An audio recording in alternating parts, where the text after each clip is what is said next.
എടോ ഇതെന്തെന്നാന്നടോ നമ്മൾ കേൾക്കുന്നത്? ചേർത്തലയിൽ നിന്നും വരുന്നൊരു വാർത്ത കേട്ടിട്ട് നമുക്കാർക്കും വിശ്വസിക്കാൻ കഴിയുന്നില്ല.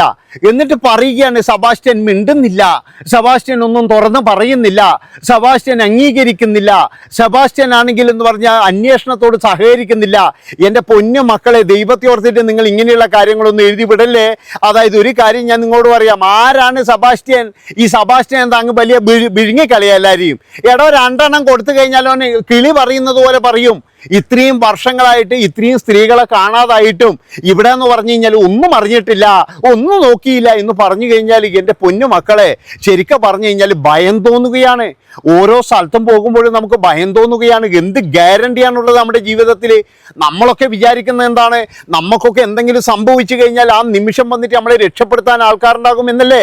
ഇതെന്ന് പറയുന്നത് കുഴിച്ചു മൂടിയിട്ട് ഇത്രയും കാലങ്ങളായിട്ടും, അതായത് അയാളുടെ വീട്ടിൽ നടക്കുന്ന ചില ദുരൂഹ കാര്യങ്ങൾ ഇന്നിപ്പോഴും ഞാൻ വാർത്ത നോക്കിയപ്പോൾ 7 വർഷം മുമ്പൊക്കെ എന്ന് പറഞ്ഞു കഴിഞ്ഞാൽ കാണാതായവർ എന്നെ വിളിച്ചു, എന്നെ ഇന്നലെ വിളിച്ചു, മിനിഞ്ഞാന്ന് വിളിച്ചു എന്നൊക്കെ പറഞ്ഞിട്ട് ഇയാൾ ഇങ്ങനെ പറയുന്നതായിട്ടുള്ള ഓരോരോ ക്ലിപ്പുകളുണ്ട്.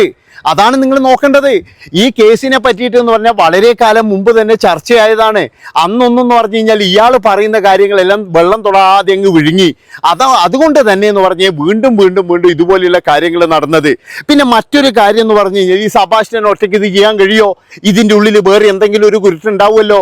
അതായത് ഒരാളുടെ സ്വത്ത് തട്ടിയെടുക്കണമെങ്കിൽ എന്ന് പറഞ്ഞാൽ ഇതിൻ്റെ അകത്ത് പലരുടെയും സഹായം വേണ്ടി വരും എന്നാണ് എനിക്ക് തോന്നിയിട്ടുള്ളത്.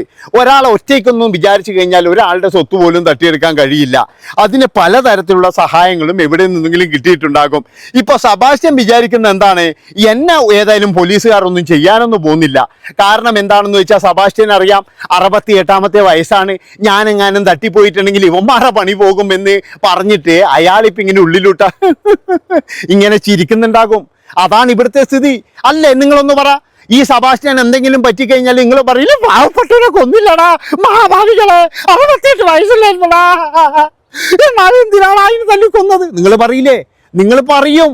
അതുകൊണ്ട് തന്നെ എന്ന് പറഞ്ഞാൽ അയാൾക്ക് കൃത്യമായിട്ട് അറിയാം.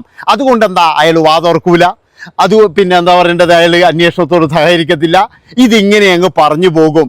കാര്യം നിങ്ങൾ മനസ്സിലാക്കേണ്ടത്, അതായത് അന്വേഷിക്കുന്നവരോട് എനിക്ക് പറയാനുള്ള, അയാളെ തുറപ്പിക്കാനുള്ള ഒരു ഉപകരണമുണ്ട്.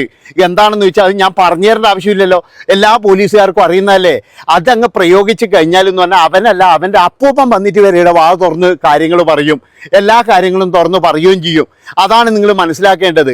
2.5 ഏക്കർ പറമ്പിലാണ് അയാളുടെ ഒരു വലിയ വീട് എന്ന് പറയുന്നത്. അത് മാത്രവുമല്ല, അയാളുടെ ഭാര്യ വന്നിട്ടൊരു കാര്യം പറയുന്നുണ്ട്. 40ാമത്തെ വയസ്സിലുള്ള കല്യാണം കഴിച്ചെന്ന് പറയുന്നുണ്ട്. ഭാര്യ വീട്ടിലായിരുന്നു പിന്നീട് താമസം. ഭാര്യ വന്ന് പറയുന്നത് എന്താ വെച്ചാൽ, ഇയാൾ പഞ്ചപാവമാണ്, ഭയങ്കര സ്നേഹമുള്ളവനാണ്, സാമ്പത്തിക പ്രയാസമുള്ളൊരു മനുഷ്യനാണ്. 2.5 ഏക്കർ പറമ്പും വീടും വെച്ചിട്ടാ പറയുന്നത്. സാമ്പത്തിക പ്രയാസമുള്ള മനുഷ്യനാണ്. ആ സ്ത്രീക്കും കാര്യങ്ങളൊക്കെ കുറേശ്ശെ അറിയാം. അതുപോലെ തന്നെ പറഞ്ഞാൽ ഇന്നലെ ഇപ്പോഴും ഏതൊരു കോഴി ഫാമിന്റെ ഉടമ ഒരു റോസമ്മ എന്ന് പറയുന്ന ഒരു സ്ത്രീയെ ചോദ്യം ചെയ്തു. ഇവരൊക്കെ എന്ന് പറഞ്ഞു കഴിഞ്ഞാൽ എനിക്ക് തോന്നുന്നത് ഗ്യാങ്ങിൽ പെട്ടതാണെന്നാണ് എനിക്ക് തോന്നുന്നത്. ഇവിടെ എന്ന് പറഞ്ഞാൽ ഒരുപാട് പേര്, അതിൽ ഏറ്റവും പ്രധാനപ്പെട്ട ഒരു പണ്ടേ പറയുന്നൊരു കേസാണ് ഈ ബിന്ദു പത്മനാഭൻ എന്ന് പറയുന്നൊരു കോടീശ്വരി. ആ കോടീശ്വരി എന്ന് പറഞ്ഞു കഴിഞ്ഞാൽ സഹോദരനുമായിട്ട് അകന്നു കഴിയുകയായിരുന്നു. അതുകൊണ്ട് തന്നെ എന്ന് പറഞ്ഞാൽ അവരെ കാര്യത്തിൽ ആദ്യകാലത്തൊന്നും അന്വേഷിക്കാൻ ആരും ഉണ്ടായില്ല. പിന്നീട് അവരെവിടെയോ സ്വത്ത് വിറ്റ് പോയിന്നോ അവരങ്ങനെ മുങ്ങി എന്നൊക്കെയാണ് പറയുന്നത്. പക്ഷെ അപ്പോഴും സെബാസ്റ്റ്യൻ പറയുന്ന ഒരു കാര്യമുണ്ട്, ബിന്ദു ഇന്നലെ എന്നെ വിളിച്ചിട്ടില്ലേ, ഞാൻ ചേർത്തല പള്ളീൻ്റെ അടുക്ക വെച്ച് ബിന്ദുവിനെ ഞാൻ കണ്ടിട്ടില്ലേ, ഈ നമ്മുടെ ന്യൂസ് ചാനലിൽ വന്നിട്ടാണ് അയാളെന്ന് പറഞ്ഞത്. അതായത് ബിന്ദു എന്നെ വിളിക്കാറുണ്ട് എന്നുള്ളത്. അപ്പോഴൊന്നും ആരും അന്വേഷിക്കാനോ ഇതിനൊന്നും മുതിർന്നില്ല എന്നാണ് എനിക്ക് തോന്നുന്നത്. അല്ലാതെ ഇത്രയും വർഷങ്ങൾ ഇത്രയും കാര്യങ്ങൾ ഇയാൾ ചെയ്തിട്ടും നമ്മളൊന്നും അറിഞ്ഞില്ല, ഞാനൊന്നും അറിഞ്ഞില്ല എന്ന് പറഞ്ഞു കഴിഞ്ഞാൽ നമ്മൾ ഒന്നെന്ന് പറഞ്ഞാൽ ഒരു സുരക്ഷിതത്വം അല്ല ജീവിക്കുന്നത്. ഇപ്പോൾ ഇവിടെ തന്നെ നിൽക്കുമ്പോൾ, ഇവിടെയൊക്കെ എന്ന് പറഞ്ഞാൽ കാടും പ്രദേശമാണ്, ഇവിടെ നിൽക്കുമ്പോൾ തന്നെ എന്ന് പറഞ്ഞാൽ ചിലപ്പോൾ നമുക്ക് ഭയം തോന്നും എന്നുള്ളതാണ്. നമുക്ക് എന്ത് സുരക്ഷിതത്വമാണുള്ളത്? ഇതുപോലെയുള്ള 10 സെബാസ്റ്റ്യന്മാരുണ്ടെങ്കിൽ തീർന്നില്ലേ കഥ? എന്നിട്ട് അവനൊരു പേരും ഇടുകയാണ് സീരിയൽ കില്ലർ, സ്വത്ത് തട്ടിയെടുക്കുന്ന സീരിയൽ കില്ലർ എന്ന്. അപ്പൊ ഇവനൊക്കെ എന്ന് പറഞ്ഞാൽ കുറച്ചു കാലം ഇനിയിപ്പോൾ പോയിട്ട് ജയിലിൽ കിടക്കും. അത് കഴിഞ്ഞെന്ന് പറഞ്ഞാൽ ഇവനൊക്കെ തിരിച്ചു വരും. ഇവനൊക്കെ പിന്നീടും ചെയ്യുന്ന പരിപാടി ഇത് തന്നെയാണ്. അതല്ലെങ്കിൽ ഈ വയസ്സാം കാലത്ത് പോയിട്ട് എന്ന് പറഞ്ഞാൽ ഇവനൊക്കെ ജയിലിൽ കിടക്കാം. പിന്നെ മറ്റൊരു കാര്യം എന്ന് പറയുന്നത്, ഇയാളുടെ 17ാമത്തെ വയസ്സിൽ ഇയാൾ ഒരു കുറ്റകൃത്യം ചെയ്തു എന്നൊരു ബന്ധു പറയുന്നുണ്ട്. 17ാമത്തെ വയസ്സിൽ എന്തോ ഒരു സ്വത്ത് തർക്കത്തിന്റെ പേരിൽ ഇദ്ദേഹത്തിന്റെ പിതാവിന്റെ സഹോദരനെയും സഹോദരന്റെ മക്കളെയും ഭാര്യയും ഒക്കെ വിഷം കൊടുത്ത് കൊല്ലാൻ ശ്രമിച്ച ഒരു വലിയൊരു കുറ്റം ഉണ്ടായിരുന്നു. ആ കുറ്റത്തിൽ അന്ന് എല്ലാവരും എന്ത് ചെയ്തു എന്ന് പറഞ്ഞു കഴിഞ്ഞാൽ ഇയാൾ സേവാക്കി. അതായത് പിന്നെ ഞാൻ പറഞ്ഞല്ലോ, ഈ ബന്ധുക്കളാണ്, അതുപോലെ തന്നെ എന്ന് പറഞ്ഞാൽ ഇനിയിപ്പോൾ ചെക്കനല്ലേ, വെറുതെ എന്തിനാണ് കേസ് കൊടുക്കുന്നത് എന്നുള്ള തരത്തിലൊക്കെ പറഞ്ഞതുകൊണ്ട് മാത്രം ഇയാൾ അന്ന് രക്ഷപ്പെട്ടു. ഇപ്പോഴാണ് ആ കാര്യങ്ങളൊക്കെ വെളിയിൽ വരുന്നത് എന്നുള്ളതാണ്. അപ്പോൾ ഇയാളുടെ ഉള്ളിൽ എന്ന് പറഞ്ഞു കഴിഞ്ഞാൽ ഒരു വലിയ ക്രിമിനൽ ഉണ്ട്. അത് പക്ഷെ ആർക്കും എന്ന് പറഞ്ഞു കഴിഞ്ഞാൽ കണ്ടുപിടിക്കാൻ കഴിഞ്ഞിട്ടില്ല എന്നാണ് എനിക്ക് തോന്നുന്നത്. അപ്പം ഞാൻ പറഞ്ഞു വരുന്നത് എന്താണെന്ന് വെച്ചാൽ, ഇതുപോലെ ചെയ്യുന്നവര് കുറേ, അതായത് വളരെ വർഷങ്ങൾക്ക് മുമ്പേ ഇവരെന്തെങ്കിലും ഒരു ചെറിയ സംഭവം ചെയ്തിട്ടും ഉണ്ടാകും, അത് നമ്മളെല്ലാവരും അവഗണിച്ചിട്ടും ഉണ്ടാകും. അതിൻ്റെ പരിണത ഫലമാണ് പിന്നീട് നമ്മളെല്ലാവരും അനുഭവിക്കുന്നത്. അതുകൊണ്ട് എനിക്ക് പറയാനുള്ളത്, നിങ്ങളുടെ ഏത് ബന്ധത്തിലായി കഴിഞ്ഞാലും ഇതുപോലെയുള്ള കാര്യങ്ങളൊക്കെ നടന്നു കഴിഞ്ഞാൽ ആ നിമിഷം നിങ്ങൾ എന്ത് ചെയ്യുക, ഇത് ശരിക്കും കൃത്യമായിട്ട് റിപ്പോർട്ട് ചെയ്യണം. റിപ്പോർട്ട് ചെയ്തിട്ടില്ലെങ്കിൽ എന്ന് പറഞ്ഞാൽ പിന്നീട് മറ്റുള്ളവരുടെ ദുരന്തത്തിലേക്കാണ് കലാശിക്കുന്നത്. അതായത് പല കുറ്റവാളികളെയും ഇവിടെ പിടികൂടുമ്പോൾ പറയുന്നതാണ്, ഇയാൾ ചെറുപ്പത്തിൽ ഇതുപോലെ ചെയ്തിരുന്നു, അതുപോലെ ഇയാൾ തമിഴ്നാട്ടിൽ ഇതുപോലെ ചെയ്തിരുന്നു, ഇയാൾ വേറൊരു സ്ഥലത്ത് ഇതുപോലെ ചെയ്തിരുന്നു, അതിനുശേഷമാണ് ഇപ്പോഴും ഇവിടെ ചെയ്യുന്നത് എന്നൊക്കെ പറഞ്ഞിട്ട് ഒരുപാട് പേര് ഇതിനെ പറ്റിയിട്ട് പറയാറുണ്ട്. എന്തുകൊണ്ടാണ് ഇത് കൃത്യമായിട്ടുള്ള അന്വേഷണവും പിന്നെ എന്ന് പറഞ്ഞാൽ അവനെ തുറന്നു വിടാതിരിക്കുക? അങ്ങനെയാകുമ്പോൾ തന്നെ എന്ന് പറഞ്ഞാൽ ഒരുപാട് പേർക്ക് അതൊരു രക്ഷയാണ്. ഇതുപോലെയുള്ള സബാസ്റ്റ്യന്മാർ ഇനി നാട്ടിൽ എത്രയുണ്ടെന്ന് നമ്മൾ കണ്ടറിയണം. ഒരുപാട് സബാസ്റ്റ്യന്മാരുണ്ടെന്നാണ് എനിക്ക് തോന്നുന്നത്. പിന്നെ ഞാൻ പറഞ്ഞല്ലോ, ഇതിൻ്റെ പിന്നിൽ പ്രവർത്തിച്ച ഒരാളെ പോലും വെറുതെ വിടരുത്. അതായത് ഈ കോടികളുടെ സ്വത്തുണ്ട് എന്ന് എല്ലാവരും പറയുന്നുണ്ട്.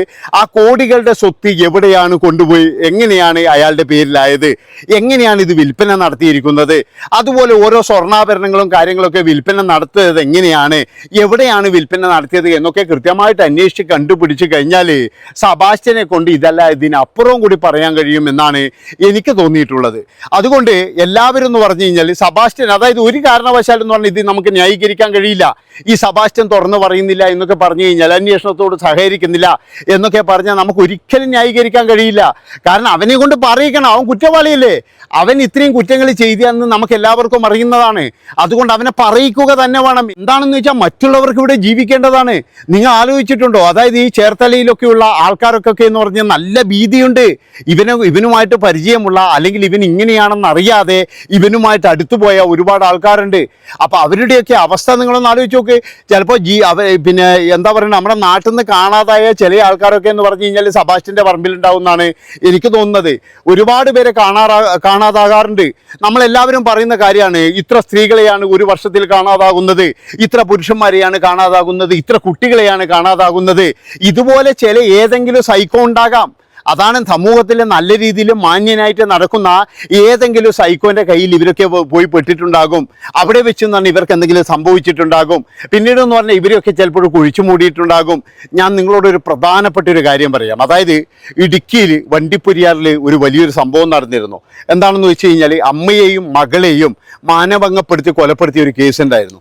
ആ കേസിൽ എന്ന് പറഞ്ഞാൽ പ്രതിയെ പിടിച്ചപ്പോഴേ ആ പ്രതി അയാളുടെ 16ാമത്തെ വയസ്സിൽ സ്വന്തം വീട്ടിൽ, അതായത് ഒരു റിലേഷനുള്ള ഒരു പെൺകുട്ടിയോട് അപമര്യാദയായിട്ട് പെരുമാറിയിരുന്നു. അന്ന് ഇയാൾക്ക് നല്ല രീതിയിൽ അടികൊടുത്ത് വിടുകയാണ് ചെയ്തത്. അതായത് ഇയാൾ ഒന്നും ചെയ്തിട്ടില്ല. അന്ന് ഇയാളെ പിന്നെ പിടിച്ച് പോലീസിൽ ഏൽപ്പിച്ചിട്ടുണ്ടെങ്കിൽ ഒരു കേസ് ഇയാൾ പണ്ടിങ്ങനെ ചെയ്തതാണ് എന്നുള്ളൊരു നിരീക്ഷണങ്ങളും ഉണ്ടാവുമായിരുന്നു. പക്ഷേ പിന്നീട് എന്ന് പറഞ്ഞു കഴിഞ്ഞാൽ ഇയാൾ വർഷങ്ങൾ കഴിഞ്ഞപ്പോഴാണ് ഈ വണ്ടിപ്പെരിയാറിൽ പോയിട്ട് അമ്മയെയും മകളെയുമാണ് ഒരുമിച്ച് എന്ന് പറഞ്ഞു കഴിഞ്ഞാൽ മാനഭംഗപ്പെടുത്തിയത്. അതൊരു കേസിന് ഇപ്പോൾ അയാൾ ജയിലിലെങ്ങാറ്റം ഉള്ളതെന്നാണ് തോന്നുന്നത്. അപ്പം ഇങ്ങനെയുള്ള സബാസ്റ്റ്യന്മാരും അതുപോലെ തന്നെ ഇങ്ങനെയുള്ള ആൾക്കാരൊക്കെ നമ്മുടെ നാട്ടിലുണ്ട്. നമ്മളൊക്കെ കരുതിയിരുന്നോളണം. ഒരാളെയും നമ്പണ്ട എൻ്റെ പൊന്നു മക്കളെ. നിങ്ങളെ സ്വത്ത് തട്ടിയെടുക്കാൻ നിങ്ങളെ കാര്യങ്ങളൊന്നും ഒരാളോട് പോയിട്ട് തുറന്നു പറയരുത്. സബാസ്റ്റ്യനൊക്കെ എന്ന് പറഞ്ഞാൽ അങ്ങനെയാണ്. അയാൾ പലരോടും പോയി ചോദിക്കും, സ്വത്തൊക്കെ ആരാ കൈകാര്യം ചെയ്യുന്നത്, പിന്നെ അതുപോലെ എത്ര സ്വത്തുണ്ട്, ഇത് നമുക്ക് വിറ്റാലോ, ഇത്ര പൈസ കിട്ടും എന്നൊക്കെ പറഞ്ഞ ആൾക്കാർ വരുമ്പോഴേ വളരെ സൂക്ഷിക്കുവാന്ന് എനിക്ക് പറയാനുള്ളൂ. ഇത്രയും പറഞ്ഞുകൊണ്ട് ഈ ഒരു വീഡിയോ ഇവിടെ വെച്ച് വൈൻഡപ്പ് ചെയ്യാണ്. ഇഷ്ടപ്പെട്ട് കഴിഞ്ഞാൽ എല്ലാവരും ചാനൽ സബ്സ്ക്രൈബ് ചെയ്ത് കൂടെ കൂടിക്കോ. നന്ദി, നമസ്കാരം.